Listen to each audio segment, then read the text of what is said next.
नमस्कार, राष्ट्रपोस्ट से मैं पवन केसवानी। छत्तीसगढ़ के विधानसभा चुनाव को लेकर कांग्रेस ने अपने उम्मीदवारों की दूसरी सूची जारी कर दी है। आप अपनी स्क्रीन में वो 53 नामों की सूची को देख सकते हैं। ये 53 नामों वाली दूसरी सूची है।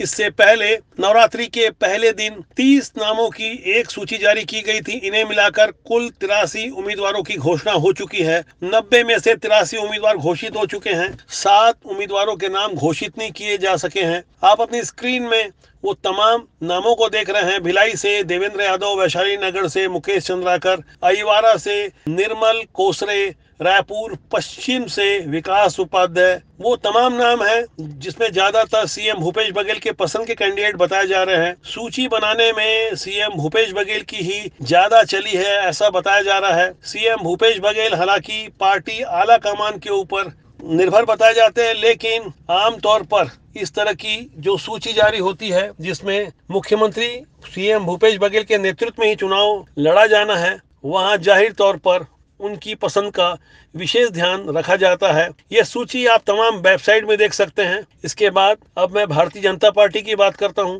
जिनके 4 उम्मीदवार ही अभी घोषित किए जाने बाकी हैं। छत्तीसगढ़ में विधानसभा चुनाव में टिकट वितरण को लेकर भारतीय जनता पार्टी में किसकी चल रही है, ये प्रश्न आम जमीनी कार्यकर्ता पुरजोर तरीके से उठा रहा है। डॉक्टर रमन सिंह के बारे में एक बात जो कही जा रही थी कि उन्हें हाशिए में डाल दिया गया है, वह बात अब निर्मूल साबित होती नजर आ रही है, क्योंकि डॉक्टर रमन सिंह के कई करीबियों को भारतीय जनता पार्टी ने टिकट दिया है। तीसरी सूची में सिर्फ एक नाम को शामिल किया गया है, वो है भावना वोरा। बताया जाता है रिश्ते में वो उनकी भांजी लगती हैं। पंडरिया से उन्हें टिकट दिया गया है। कवर्धा के बगल वाली सीट है पंडरिया। जिला पंचायत सदस्य भावना वोरा हालांकि एक अच्छी सामाजिक कार्यकर्ता है। उनकी अपनी एक अलग छवि है, एक अलग पहचान है। युवा है। जिला पंचायत सदस्य होने के कारण आम बोलचाल की भाषा में वो मिनी विधायक हैं। फिलहाल भारतीय जनता पार्टी ने तीसरी सूची में जब उनका नाम जारी किया तो उसे लेकर हालांकि स्थानीय स्तर पर कुछ विरोध के स्वर आने लगे हैं। विश्वेश्वर पटेल वहां से एक स्वाभाविक उम्मीदवार थे। भाजपा शासनकाल में ये गौ सेवा आयोग के अध्यक्ष थे।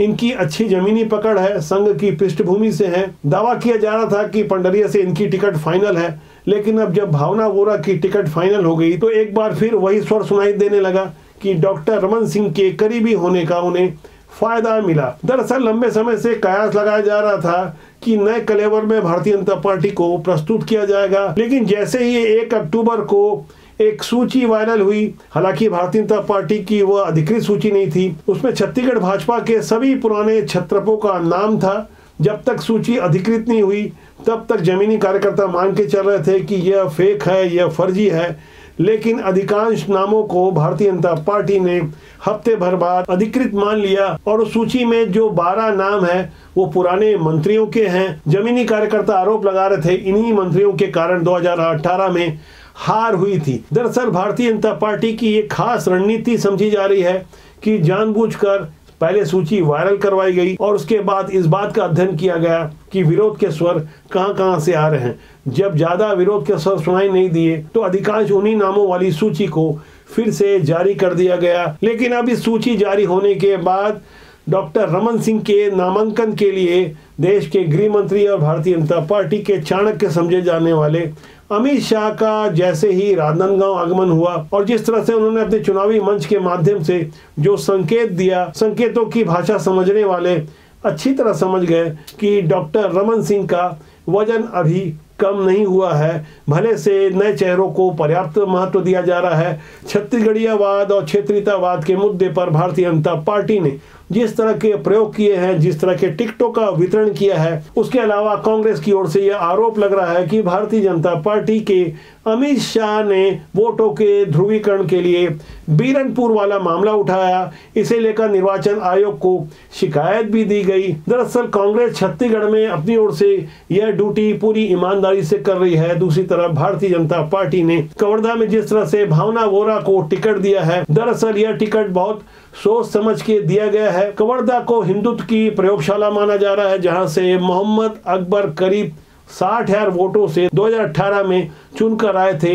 तब राजनीतिक पंडितों को बहुत हैरानी हुई थी। दरअसल कवर्धा का इलाका डॉक्टर रमन सिंह की अपनी मातृभूमि है, जिसे धर्म नगरी भी कहा जाता है। अनेक शंकराचार्यों का यहाँ प्रवास होता है और यहीं से कांग्रेस के एक मुस्लिम उम्मीदवार को इतने ज्यादा वोट कैसे मिले, इस पर लगातार अध्ययन, चिंतन, मनन चलता रहा, जिस पर स्थानीय मतदाताओं से यह आवाज निकल कर आई कि दरअसल डॉक्टर रमन सिंह और उनकी सरकार के विरुद्ध स्थानीय जनता का आक्रोश था। मोहम्मद अकबर को इतने ज्यादा वोट नहीं मिले थे। दरअसल विरोध के कारण कांग्रेस के उम्मीदवार को इतने ज्यादा वोट मिले।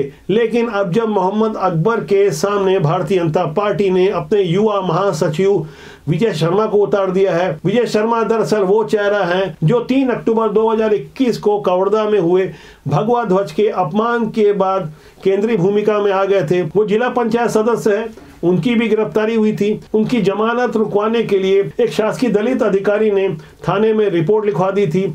उनके साथ ही कैलाश चंद्रवंशी सहित कुछ अन्य लोग लंबे समय तक जेल में बंद थे। कवर्धा में भगवा ध्वज के अपमान का वह मुद्दा लंबे समय तक छत्तीसगढ़ की राजनीति में छाया रहा। उसके बाद कवर्धा के नजदीकी साजा विधानसभा के बीरनपुर में भुवनेश्वर साहू की जिन परिस्थितियों में हत्या कर दी गई, उन परिस्थितियों को लेकर भारतीय जनता पार्टी के न केवल स्थानीय स्तर के नेता बल्कि केंद्रीय स्तर से अमित शाह जैसे नेता उस घटना को याद दिला रहे हैं और सीधे तौर पर कांग्रेस के ऊपर तुष्टीकरण का आरोप लगाते हुए एक वर्ग विशेष के लिए काम करने का आरोप लगा रहे हैं। दरअसल भारतीय जनता पार्टी की जो विचारधारा है, हिंदुत्व के प्रति जो उनका झुकाव है, इसे लेकर भाजपा के नेता लगातार आक्रामक हैं। जिस तरह से भाजपा में टिकटों का वितरण हुआ है, वहां असंतोष के स्वर के साथ साथ राजनीति के जानकार लगातार इस बात का अध्ययन कर रहे हैं कि किस तरह से विभिन्न जाति समूह को साधने की कोशिश हुई है और जीत की संभावना वाले कैंडिडेट के लिए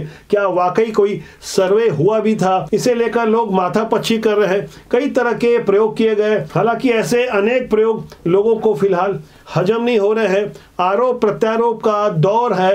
राजनांदगांव के मन से भारतीय जनता पार्टी के लिए प्रचार करते हुए केंद्रीय मंत्री अमित शाह ने एक बार फिर उल्टा लटका देने वाला बयान दिया। हालांकि अमित शाह ऐसा बयान पहली बार नहीं दे रहे हैं। इसके पहले 2 सितंबर को भी भाजपा के आरोप पत्रों को जारी करते हुए रायपुर के दीनदयाल ऑडिटोरियम में उन्होंने ऐसा ही उल्टा लटका देने वाला बयान दिया था। तब उनके बयान की तीखी आलोचना कांग्रेस की ओर से की गई थी। एक बार फिर जब देश के गृह मंत्री ने राजनांदगांव की सभा में जिस अंदाज में ये बातें की, उस पर सीएम भूपेश बघेल का भी फौरन जवाब आ गया। आप एक बार गृह मंत्री अमित शाह के उस अंदाज को देखिए, किस तरह से वो भाषण दे रहे थे, जिस पर सीएम भूपेश बघेल ने बेहद डिप्लोमेटिक अंदाज में प्रत्युत्तर भी दिया। मैं आपको कहता हूं, एक बार कमल फूल की सरकार बना दो। ये जिन्होंने भ्रष्टाचार किया है, पाई पाई उनसे वसूलेंगे और उनको उल्टा लटका कर सीधा करने का काम ये भारतीय जनता पार्टी की सरकार करेगी। इसके अलावा कर क्या सकते हैं वो? मतलब धमकी दे रहे हैं चुनी हुई सरकार को, और वो कर भी रहे हैं वही।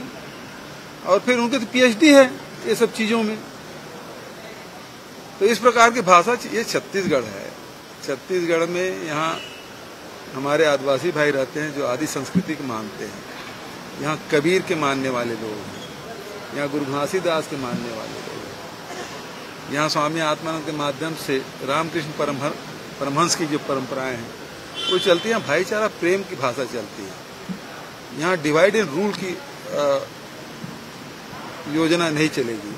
छत्तीसगढ़ में 7 नवंबर को विधानसभा के पहले चरण के मतदान होंगे। उसके लिए फिलहाल नामांकन की प्रक्रिया जारी है और अंतिम समय तक कांग्रेस ने अपने प्रत्याशियों के नामों को रोक के रखा है।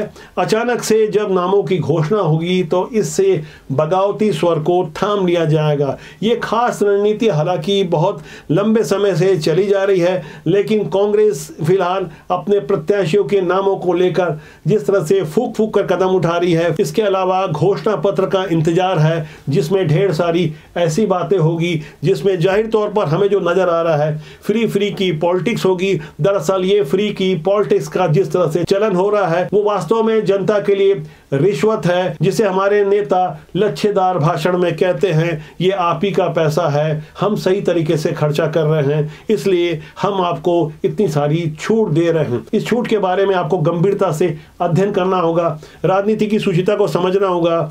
अच्छे लोगों को राजनीति में आना चाहिए, वरना बुरे लोगों का हमेशा की तरह राजनीति में कब्जा हो जाएगा। राजनीति बुरी नहीं होती, उसमें काम करने वाले लोग अच्छे या बुरे होते हैं। आज के अंक के लिए इतना ही। मेरी आपसे फिर जल्दी मुलाकात होगी। मेरा आपसे आग्रह है कि आप चैनल को देखें, लाइक करें, शेयर करें और सब्सक्राइब करना न भूलें। नमस्कार।